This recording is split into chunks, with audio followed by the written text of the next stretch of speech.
There's no feeling more intense than starting over. If you deleted your homework the day before it was due, as I have, or if you left your wallet at home and you have to go back after spending an hour in the commute.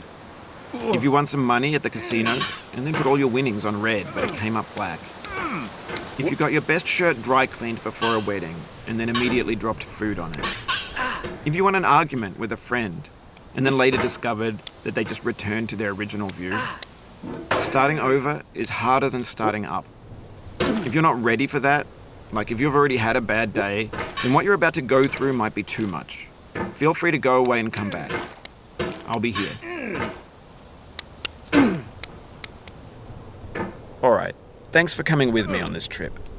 I'll understand if you have to take a break at any point. Just find a safe place to stop and quit the game. And don't worry, I'll save your progress, always, even your mistakes. This game is a homage to a free game that came out in 2002, titled Sexy Hiking. The author of that game was Jazzuo, a mysterious Czech designer who was known at the time as the father of B games. And B games are rough assemblages of found objects.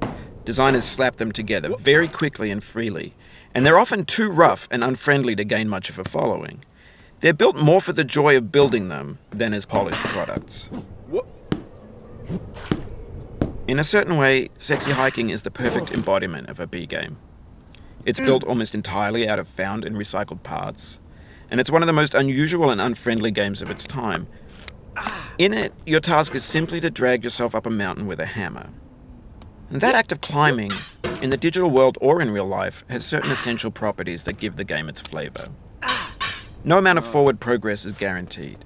Some cliffs are too sheer or too slippery.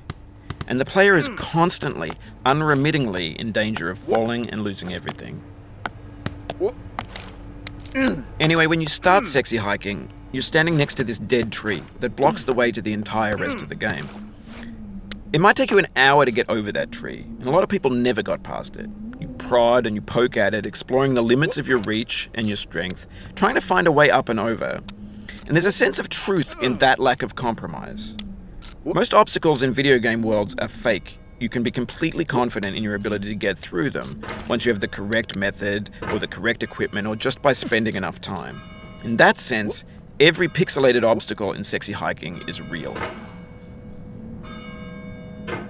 The obstacles in Sexy Hiking are unyielding, and that makes the game uniquely frustrating. But I'm not sure Jazzuo intended to make a frustrating game. The frustration is just essential to the act of climbing, and it's authentic to the process of building a game about climbing. A funny thing happened to me as I was building this mountain. I'd have an idea for a new obstacle, and I'd build it, test it, and it would usually turn out to be unreasonably hard. But I couldn't bring myself to make it easier. It already felt like my inability to get past the new obstacle was my fault, as a player rather than as a builder. Imaginary mountains build themselves from our efforts to climb them, and it's our repeated attempts to reach the summit that turns those mountains into something real. When you're building a video game world, you're building with ideas, and that can be like working with quickset cement. You mold your ideas into a certain shape that can be played with, and in the process of playing with them, they begin to harden and set until they're immutable, like rock.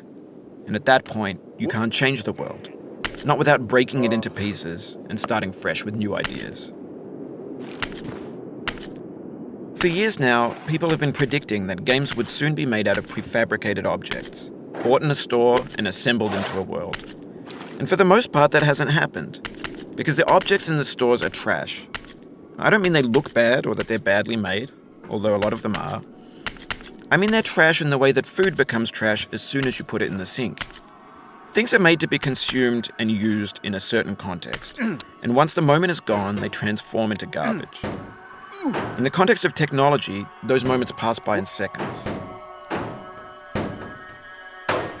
Over time, we've poured more and more refuse into this vast digital landfill that we call the internet. It now vastly outnumbers and outweighs the things that are fresh and untainted and unused.